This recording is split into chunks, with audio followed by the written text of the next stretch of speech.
podcast. Stacey Blackwood, joined as always by Jake Thomas. Jake, what's happening, brother?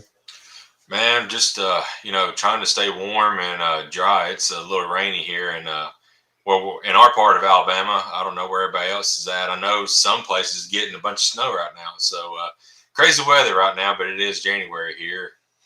So Yeah, yeah, just cold and wet mhm. here today in our neck of the woods. But we're back. We want to bring a quick episode. There's been a lot of moving parts and pieces around Tuscaloosa over the past few days.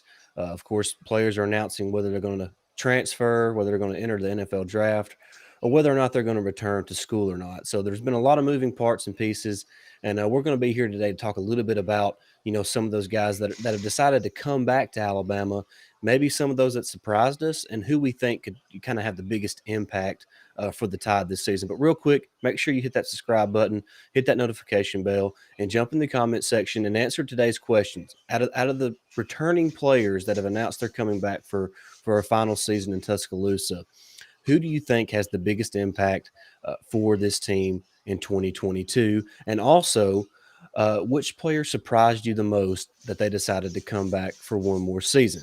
All right, Jake. So that's really what we're going to be diving into today. Let's just start with Jake. Pick a guy that it just really surprised you when you saw that they were going to decide to come back to Alabama. To me, it was Jordan Battle.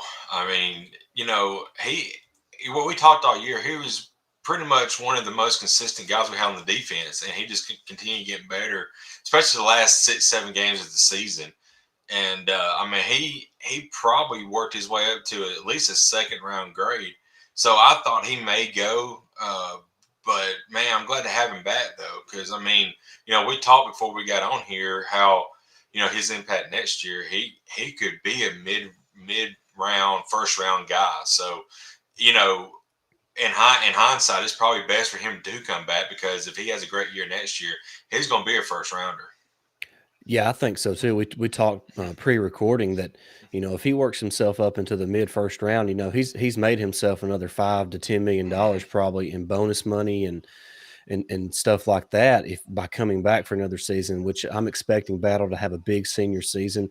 Joining him there in the secondary returning is DeMarco Hellams, Jake, a guy Yeah. that come on strong after being injured the first half of the season, was really playing good football towards the end of this season. So excited to have both of those guys back. I'm with you on Jordan Battle. The next guy, I'm really excited to have Henry To'oTo'o back, Jake. Yes. Him being the field general on defense, leading that defensive side of the football in the front seven, especially, is going to be huge for Alabama next year.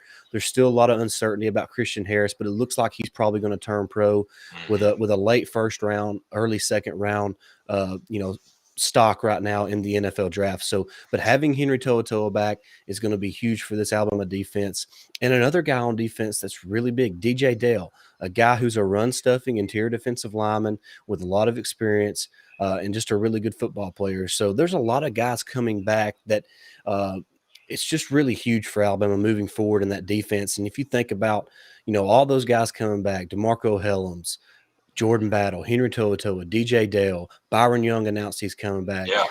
Justin Aboy will be back. And then you think about the two bookends in Dallas Turner and Will Anderson Jr. And you're like, my goodness, that this 2022 defense, I mean, they ought to be elite.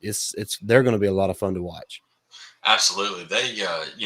We talked about last season's defense probably could be one of the best ones under Saban since probably the 2016 defense, but this 2022 defense, I mean, especially with the emergence this year of Dallas Turner, we kind of already knew what Will Anderson brought to the Hmm. table, but with his emergence on the opposite side, Will Anderson, and then Henry To'oTo'o to me just got better as the season progressed as well. Right. And a lot of early on, him and Christian were getting out of place a little bit, but they honed it in, and he and To'oTo'o that is became a great, like you said, field general. And getting your play your signal caller back and the defensive side of the ball is huge. You don't Right. have to get somebody else to do, learn that and do that for you next year. So that, like you said, that 1A and 1B to me is Jordan Battle and Henry To'oTo'o for sure. Absolutely, and you look at with Christian Harris most likely moving on to the NFL, that makes Henry To'oTo'o returning that much more important because Right. if you're having to replace both those guys, that would be a massive loss for Alabama because then you're looking at really young players like Deontay Lawson and Demoy Kennedy and because Shane Lee is transferred out, so there would have been a lot of moving pieces there at the middle linebacker position.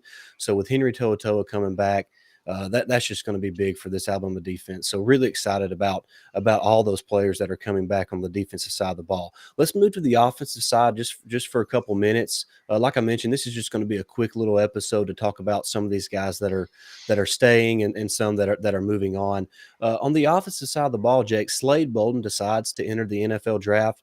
That's been a hot topic on Twitter and social media over the last couple of days. What is your take on the Slade Bolden decision?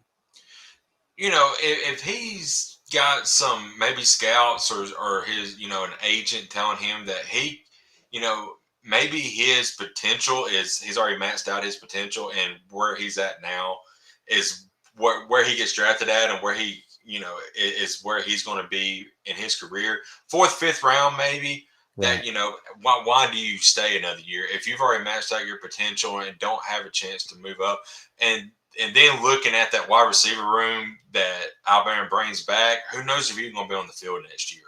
I mean, he was a consistent guy for us at wide receiver, but I think it's best for him just to go ahead and move on because that wide receiver room is deep and loaded for next season.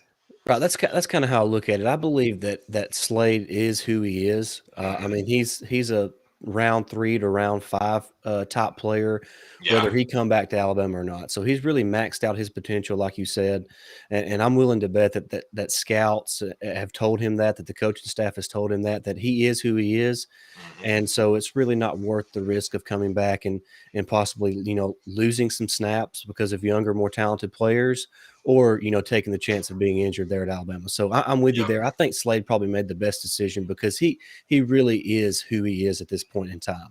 Now, a yep, guy that's coming back that's going to be huge for this offense that not really a lot of people are talking about is tight end Cameron Latou.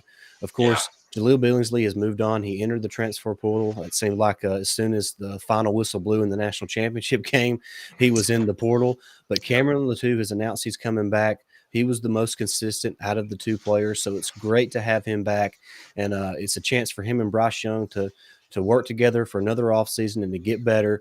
And we saw when Latou was playing well, the Alabama offense was playing better. So Latou is going to be an integral part for this offense in 2022. So I think him coming back is going to be huge for Bryce Young in this offense. yeah. And a big thing about Latu returning is since JMO and Mechie have both declared, Right. he's the next guy who has the most receptions on the team, and he's only got like I think they said like 200 or in his No, career no, or he maybe don't less have than near that. that. Yeah, he Yeah, don't have no. he may have it's less than that. So I mean, just having his experience and having somebody kind of like a security blanket per se, because yeah, we are going to have a lot of inexperienced wide receivers. They're going to be good and they're going to be great and they're going to be talented. You just got to get them going and get some experience under their belt. So having the two back will help in that regard. That on a big third down play, Bryce Young knows he has somebody who can make a play for him. Yeah, like you mentioned, Latou is Alabama's returning leading receiver for next year, and he only has 26 career receptions for Oh 410 wow, yards, but he does have 8 yeah, touchdowns. Of course, you got to remember this is really his first year seeing the field on the offensive side of the ball because he come to Alabama as a defensive player, so that's kind of understandable. But yeah, there's a lot of key pieces, for Bryce Young and his targets that are gone away. Jamison Williams enters the draft. John Mechie enters the draft. Javon Baker hits the portal. Slade Bolden enters the draft. There's a lot of targets that are now gone from Alabama and Bryce Young. So having Latou come back is going to be big, and we'll kind of see how the younger guys develop out wide. We saw them come in the championship game. They had their ups, they had their downs, and but now it's time for those guys to step up. And we'll just kind of see how that plays out during spring practice, which is only about 8 weeks away that's now crazy. before they start spring practice. So No. really looking forward to that. But that's really, unless you have anything just major to add, Jake, that's really going to wrap up, some of the Uh, players we've been talking about that are returning to Alabama. But go ahead. I just want to real quickly say, even though he was kind of a pain on Twitter, I think getting a Jai Hall back and him being an integral part moving forward, I think it's going to be huge because we saw a little bit. I know he missed a couple of big passes, but I mean that kid's oozing with talent, Yep. and he is going to be a playmaker next year and the coming years at Alabama. So I think if we just get his head right, and it looks like he's got his head to where it's now a team focus because he's already said I'm coming back. We get that the whole year, he's going to be outstanding. Yeah, I think a Jai Hall grew up in between the time that Jamison Williams went down with the injury and the end of that national championship game. I think he grew up right before our Yeah, eyes as far as maturity level, playing experience, and I think you're going to see a different type of a Jai Hall next season. And like I said, that starts in spring practice. So we're yep, gonna we're gonna find out a lot about these young players in spring practice. And don't forget, we have a lot of young, talented freshmen that are coming in as well. So yeah. there's gonna be a lot of interesting pieces to look at and positions to look at in spring practice and then during the summer. So really excited about what's Mhm. coming up for Alabama, and can't wait for spring ball to get here so we can start talking about some of those younger players. Absolutely, man. It's it was kind of a bummer, losing the championship game, but there's still a lot to look forward to in the future because Saban, of course, is still there, and all this talent coming in.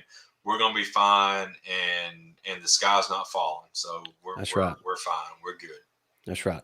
All right, that's going to do it for today's episode. Really appreciate everybody tuning in. Make sure you hit that subscribe button, hit the thumbs up, and hit that notification bell so you don't miss a single episode of the Tide Talk podcast. For Stacey Blackwood and Jake Thomas,